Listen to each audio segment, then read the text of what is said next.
Canadian અધિકારી બની વિદેશીઓને ઠગતા હતા, પરંતુ વાપીમાં એસઓજીની એન્ટ્રી થતાં જ આખી ગેંગના સપના ચકનાચૂર થઈ ગયા. આખરે શું છે આ આંતરરાષ્ટ્રીય ફ્રોડનું જાળ? જુઓ આ ખાસ અહેવાલ. વાપીમાં એસઓજીનો મેગા સ્ટ્રાઇક, કેનેડિયન નાગરિકોને ઠગતું ઇન્ટરનેશનલ કોલ સેન્ટર ઝડપાયું. વલસાડ એસઓજીનો મોટો ધડાકો, વિદેશી નાગરિકોને ડરાવી ઉઘરાવતા ગેંગનો પર્દાફાશ, ડ્રગ્સના પાર્સલનો ડર બતાવી ડોલર પડાવતા ઠગબાજો ઝડપાયા. વિદેશીઓને બનાવતા હતા શિકાર, વલસાડ એસઓજીએ ઉખેડી નાખ્યું કોલ સેન્ટરનું સામ્રાજ્ય.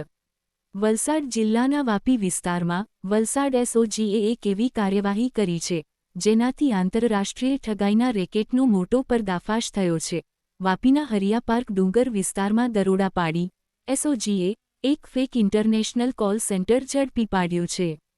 પ્રાથમિક તપાસમાં સામે આવ્યું છે કે કોલ સેન્ટર સંચાલકો કેનેડિયન નાગરિકોને ફોન કરીને પોતાને સીએસઆઈએસ અને આરસીએમપી જેવી કેનેડાની સુરક્ષા એજન્સીના અધિકારી તરીકે ઓળખાવતા હતા. ત્યારબાદ તેઓ લોકોને ડરાવતા કે તેમના નામે આવેલા પાર્સલમાં ગેરકાયદેસર ડ્રગ્સ, રોકડ રકમ અથવા અન્ય પ્રતિબંધિત વસ્તુઓ મળી આવી છે અને કાયદાકીય કાર્યવાહીથી બચવા માટે મોટી રકમની માંગણી કરતા હતા. આ સમગ્ર કૌભાંડ દ્વારા વિદેશી નાગરિકોને માનસિક રીતે ડરાવી તેમની પાસેથી પૈસા પડાવવાનો ખેલ ચાલી રહ્યો હતો.